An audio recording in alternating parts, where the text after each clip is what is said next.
Hey PC World, Gordon here with PC World, and I'm joined with Dan, and we are going to check out the ultimate gaming laptop battle. I know you're saying these look just like a couple 17-inch laptops, but check this out. These are both Acer Predator, going to try that again, Acer Predator Helios 500 laptops.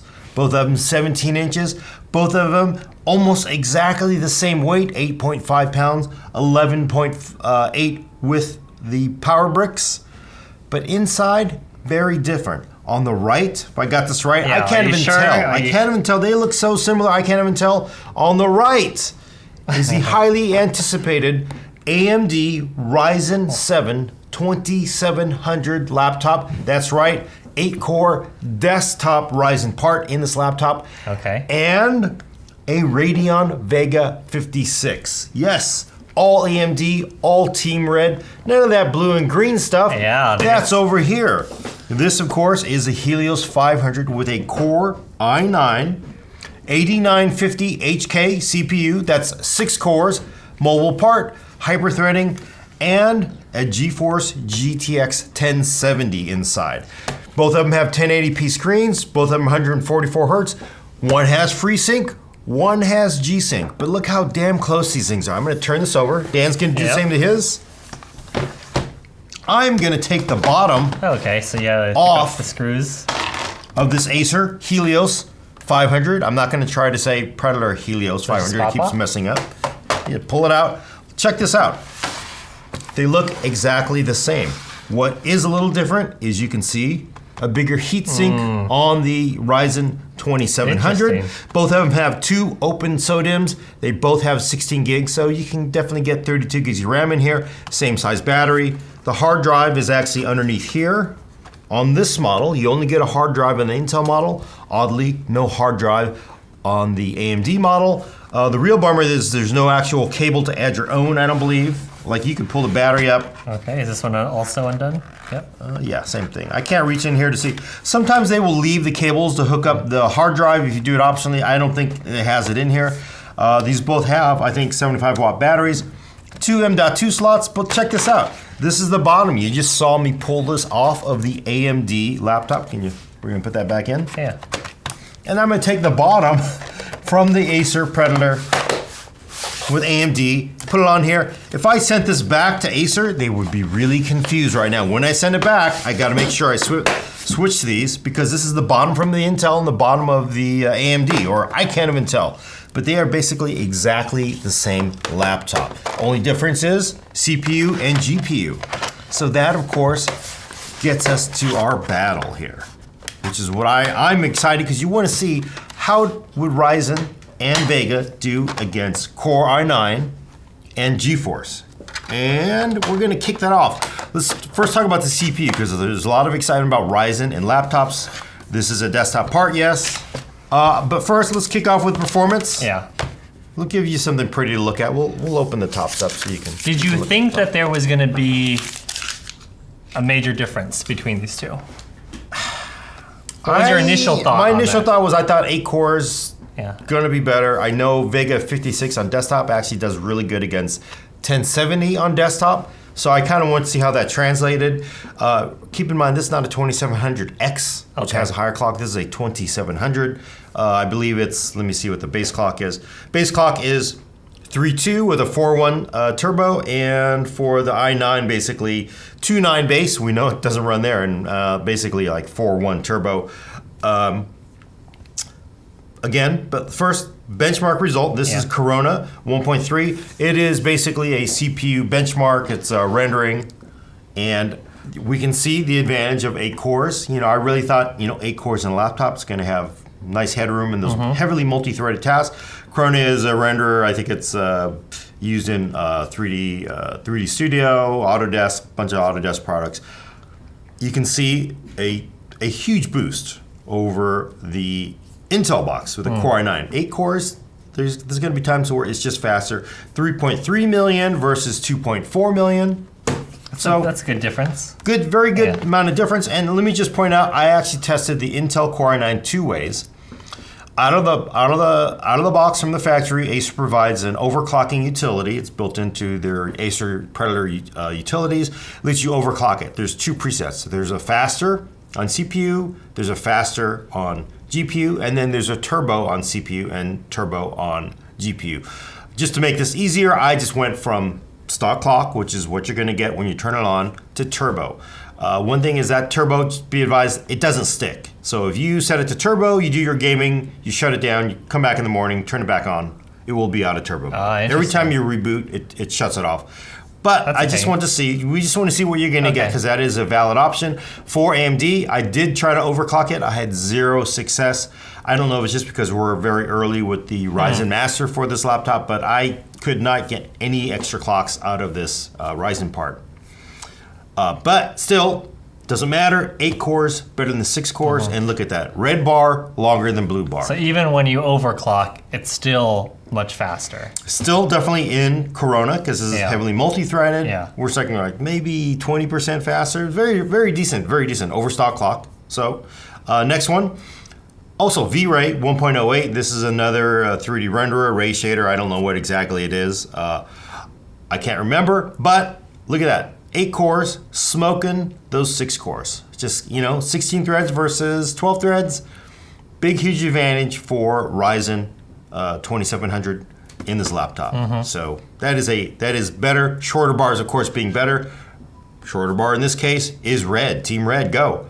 Blender test. This is an open source, free 3D modeling, 3D rendering tool. Very, very popular in the indie movie scene.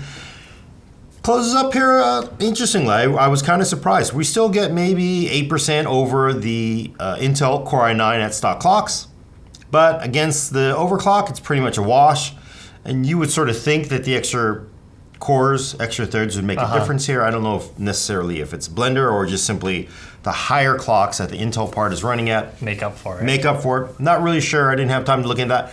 At the end of the day, it doesn't matter. You just want your project to be done. And overall, still a good message, though. If you need the cores for your gaming laptop, or let's face it, not everybody buys these laptops only to play games. A lot of 3D renderers or 3D modelers might buy gaming laptops because they want a big, powerful GPU and big, powerful CPU. So I think it's very valid. I think we do look at other tasks other than just pure gaming.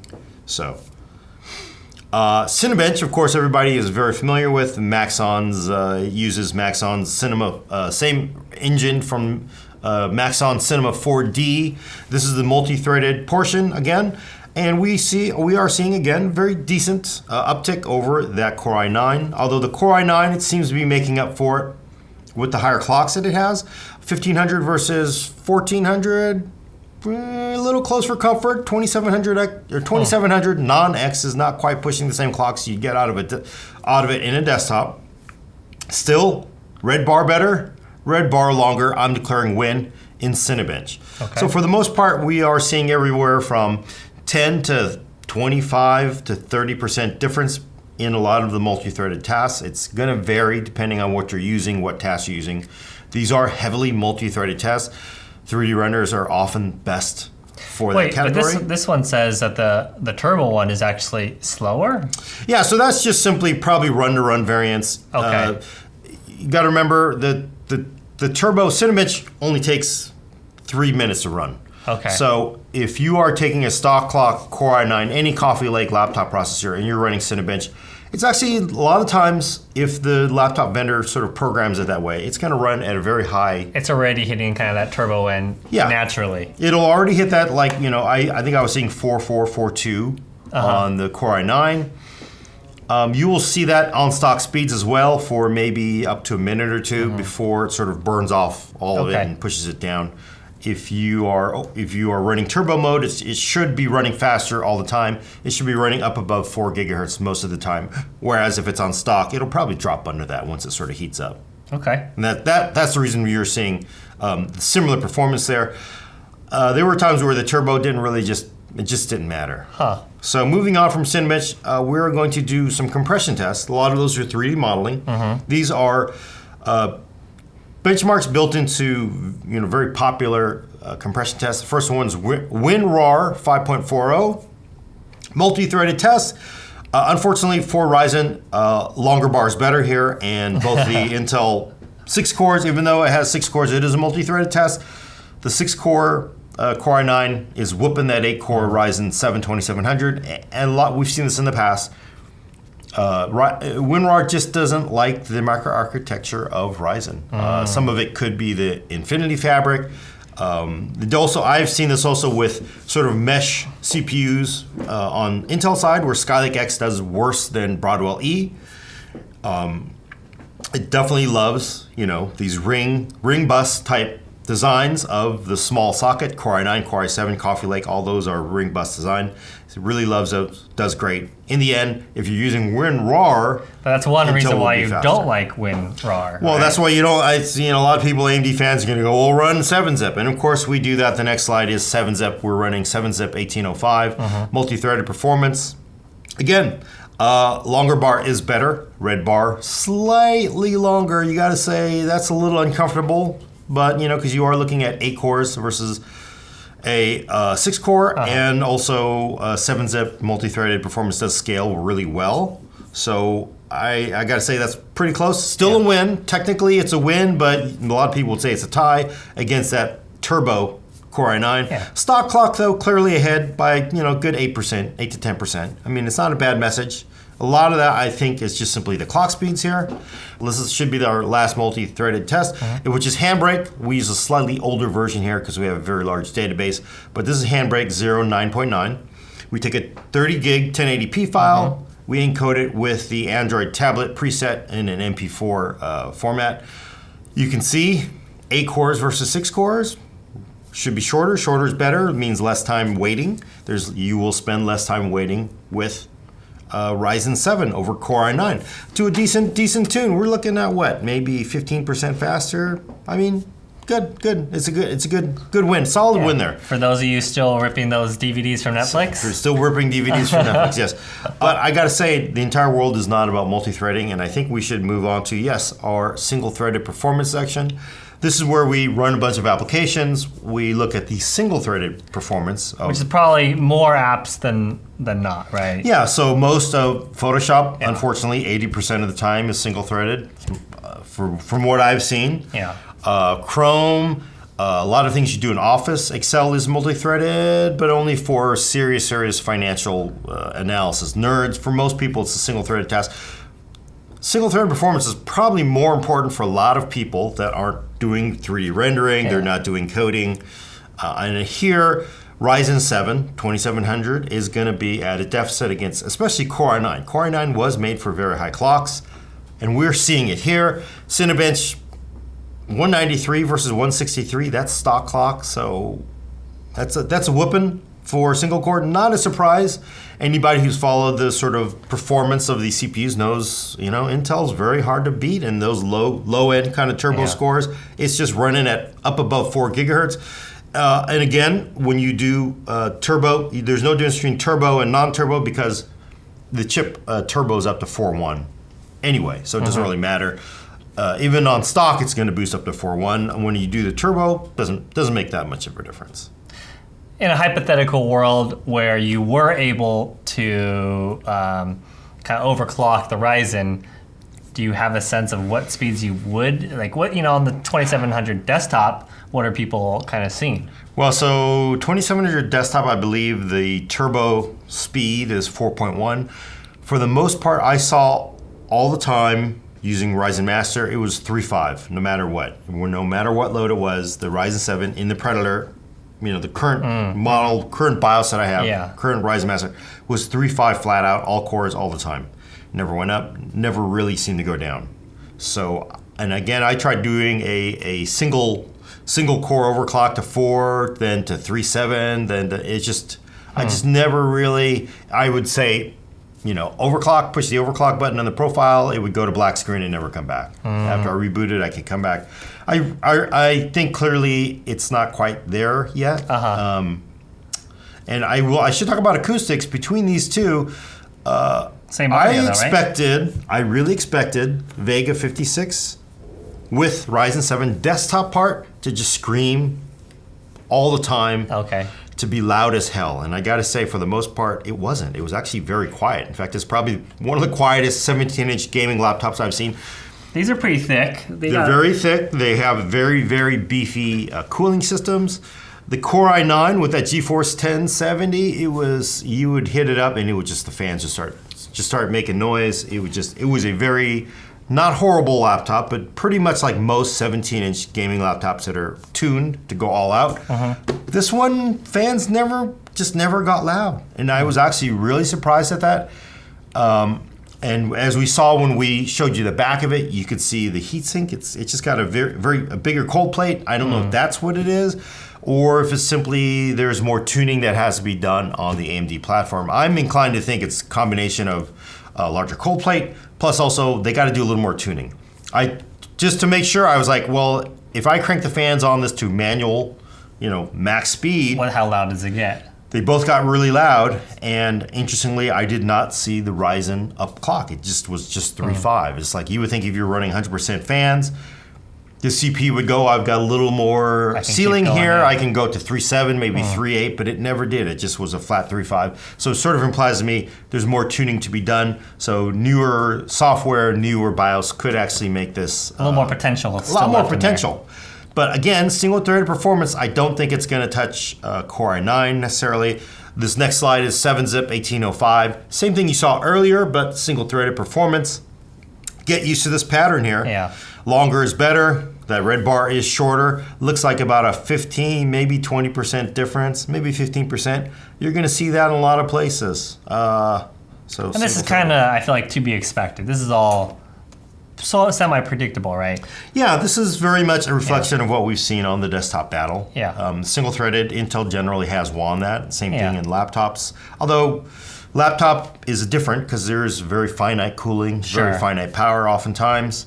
But let's get into gaming. Yeah. Let's get a little gaming a little bit. If you're buying this, you are primarily probably buying it to game. Middle-earth, Shadow of Mordor, 4K textures, 1080p, ultra preset. Remember, I know you can say, 1440p, 4K. These laptops are 1080p, so we are looking at 1080p performance on these laptops. This is not a desktop. You can't run it at higher resolutions on the screens that you bought with them. Middle-earth, we see Predator, the Ryzen 7, the Vega 56, slight deficit, maybe 8 to 10%. Over the Core i9 with the GeForce GTX 1070. But you get used to it, folks. We've seen this before on desktop, especially at lower resolutions. The Ryzen just doesn't have the clock speeds. Some games just don't like its microarchitecture. It's just always sort of been at that hole. And we see that here. So get used to it. To be expected. To be expected. Like next slide, Rise of the Tomb Raider, 1080p, very high. DX11, because that's how we run this benchmark. On other laptops, there will be DX12 benchmarks. This particular one, we are running in DX11 mode. And we sort of see that familiar Ryzen deficit, if you want to call it. It's definitely at lower resolutions where you are not GPU bottlenecked. It doesn't have the clock speeds. It may have something to do with architecture, but it's always going to be slightly slower. Sometimes decently slower than the Intel part against a Core i9 with high clocks versus a Ryzen 7 85. This is a good jump. This is a decent bump for Intel and GeForce here, where they are, maybe 15-20% faster. Yeah. But it doesn't change too many things. This is the much older Tomb Raider, 1080p ultimate quality. Frame rates go up on this older game, but you are still seeing a very similar gap between the stock Intel Core i9 and the GeForce GTX 1070 and that Ryzen 7 Vega 56. Of course, if you overclock the GeForce and Core i9, you get even more out of it. But yeah, still very similar. We've seen this before. Rainbow Six Siege, older game, but super popular. Also, you clearly don't need a lot of GPU to run this. We close things up a little bit. Or Vega CPU 56, to run this, really. Or CPU. I think that might be why we're definitely closer. I would say this is mostly a tie.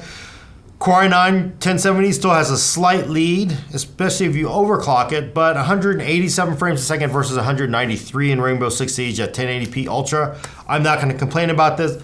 You'll definitely get very beautiful 144 hertz frame rates out of these laptops here, so that's a good sign if you're a Rainbow Six Siege player. But we do want to run some games that are favorable to AMD. I don't want to do that to be unfair, but I just want to run something. I do know early on, after the whole kerfuffle over the original Ryzen launch, AMD looked at a bunch of games and said, hey, this game runs on us. It doesn't really seem to penalize us. Doesn't seem to. There are some games. Deus Ex Mankind Divided, 1080p, DX12 mode, ultra quality. Team Red up it a little bit, 66 frames a second versus 60 on the stock Intel. Overclock, you get a little closer with the Intel GeForce team, but definitely Team Red is ahead here. You would call it mostly a wash, but it's not bad. We're not seeing this kind of like deficit that AMD has been at in the past. Next is Shadows of the Tomb Raider. I like this. This is a brand new game. It seems to really like clock speed. It really seems to like core count, thread count. More cores, generally 8-core CPU is going to outperform a 6-core, which is, we have not seen that in reality in too many real games that people are going to play. Shadows of the Tomb Raider, 66 frames a second versus 59. Yeah. So how much of this is, it's a newer game, maybe taking, more, either being programmed a little bit more for AMD or understanding that AMD exists in this space, or is it the cores, or is it that it's DX12? What? Oh, I think it's a little bit of everything. Again, This game loves core count. 8-core Intel outperforms 6-core Intel. And higher clocked Intel outperforms lower clocked Intel. And Ryzen, clearly this game was developed.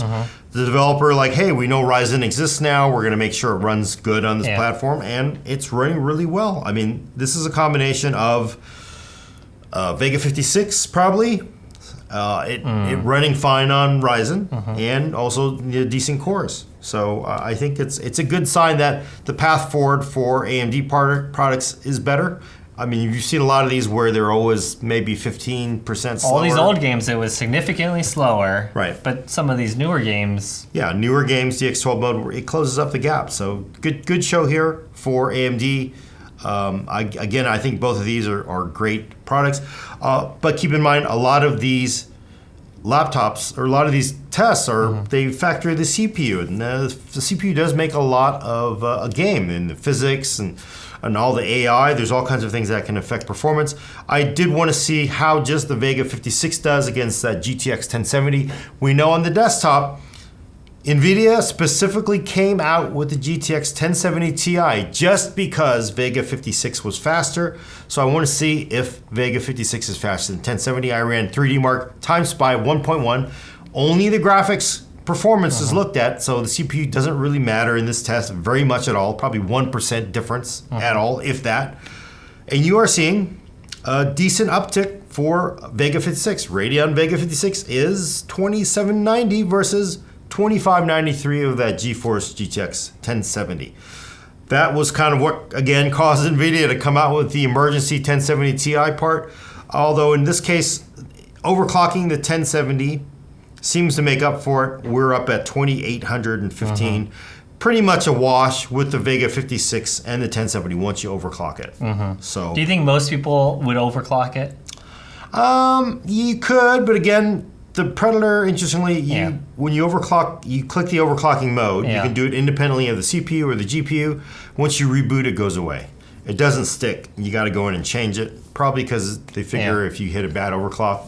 So you think it might just be more like, oh, I'm about to play this intensive game, let me kick it up. But if I'm just playing an older one, I just leave it as it is. Yeah, 90% I think so. I think people are going to forget to overclock, although you can. It does help. At the same time, I think it's not going to make any difference. Both these laptops we're pushing most of the time we're pushing in excess of 150 frames to 180 frames a second. Definitely newer games, slowing them down a little bit. So, but definitely Vega 56 looking pretty good in this laptop. Okay.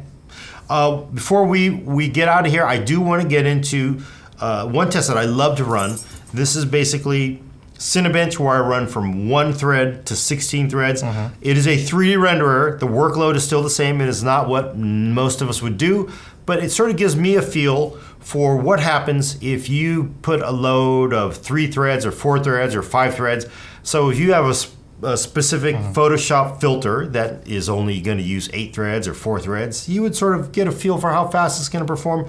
And as we look at that, you can see the advantage Intel has. Blue is Intel Core i9 stock speeds. Green is AMD, and you can see in all those light threads, it's just at that penalty. It can't run the same clocks that Core i9 can hit.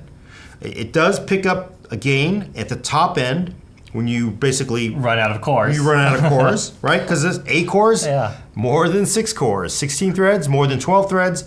And AMD has an advantage there, but let's look at it as a percentage. You can see a lot of this negative, a lot of that big negative delta there. It's just because the Intel part is just running at just really high clocks, especially you get the 3 threads. It's probably running at 4 gigahertz all the time. I mean, it really does run 4 gigahertz and up all day, whereas the Ryzen is a 3.5 part.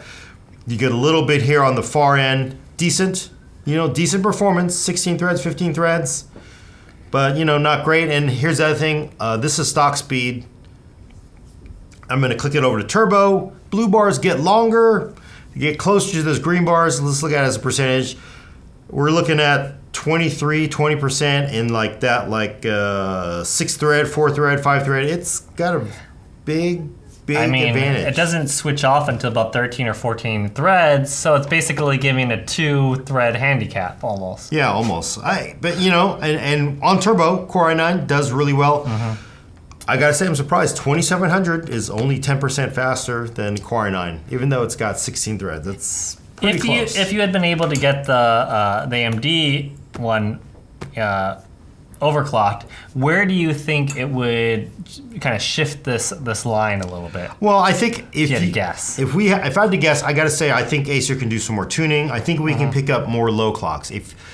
Again, I ran this, it was basically locked at 3.5, it seems like. I couldn't overclock it. But if you can get it up to 3.7, 3.8, it's so these like 20% at that left end of this chart, it's going to close it up. It's going to close up the gap in doing those, Photoshop, Chrome, those kind of things. Do you think like it would be 10% versus 20%? Maybe. I mean, if they can get the clocks high enough, possibly. Yeah. Of course, we are looking at the turbo when it's overclocked. But it's hypothetical too. It'll get closer. I don't think they're going to outperform Core i9. Coffee Lake S it's been a screaming CPU. It's basically all cores, 4 gigahertz most of the time, and a lot of them were just running at just very high clocks, 4.3, 4.4, and those lighter threads. It's going to be tough for a Ryzen 7. This is not a 2700X. This is a 2700. It's just got lower clocks overall, and it's going to be a little tough. Okay. We should also talk about this. I know people don't care about wall power. I don't care about wall power. You don't care about wall power on a gaming laptop, but you need to know this. I took the laptops, both of them. I ran Prime 95. I used a version that did not use AVX, which would use even more power. So non-AVX version. Remember, it's powering everything. Screen brightness was the same. The Ryzen 7 system, 128 watts at the wall, measured with the watt meter. Core i9 stock speed.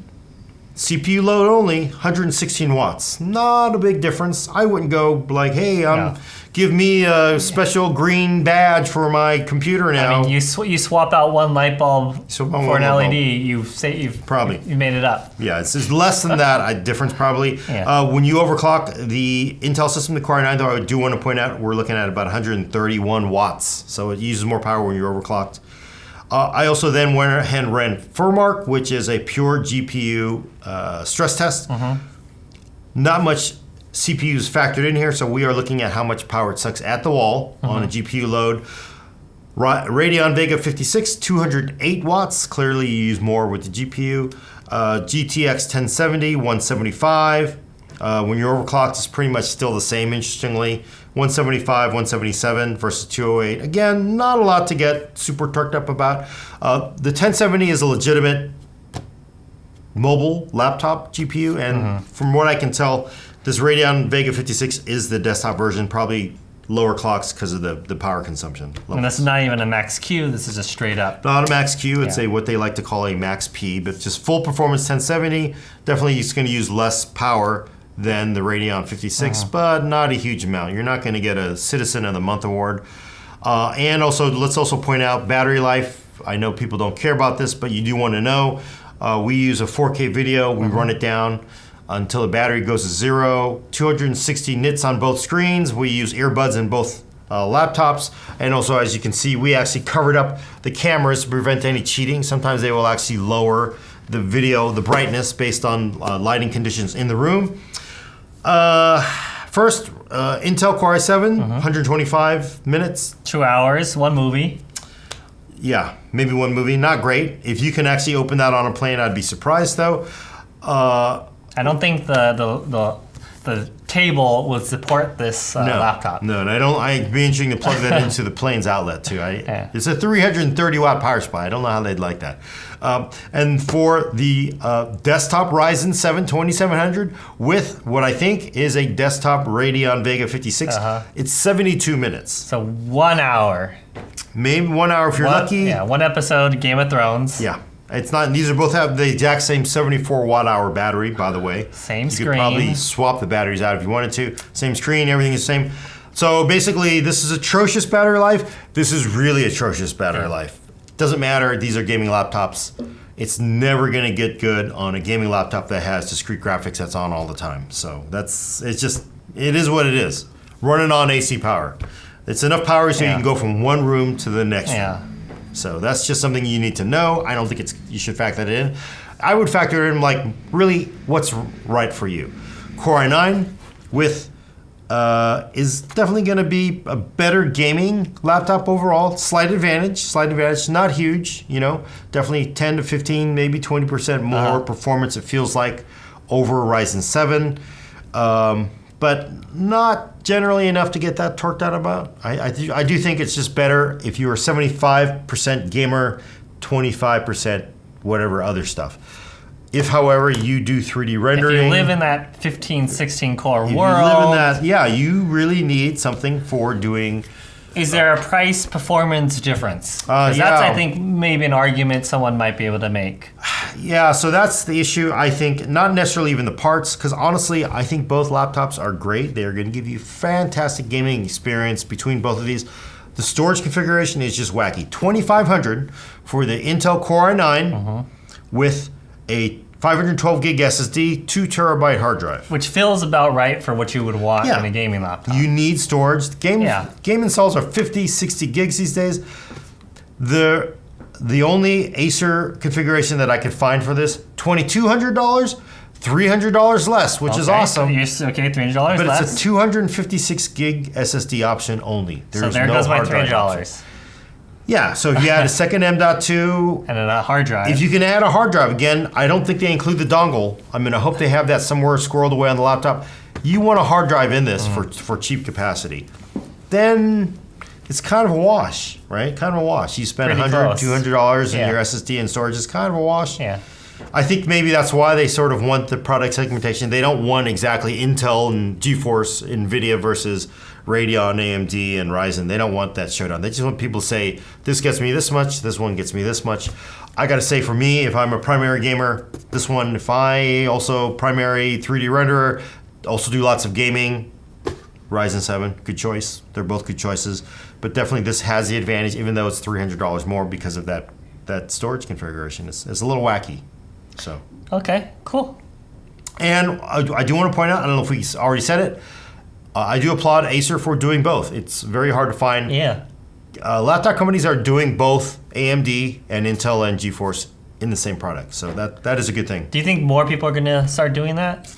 I think it's a good home for this. This is not a platform you care about battery life. You don't care about power consumption that much. Size, fans. I could see somebody else, other vendors going, hey, we're going to use Ryzen 7, we're going to use Vega 56 in them. So it's very plausible. It would make a lot of sense.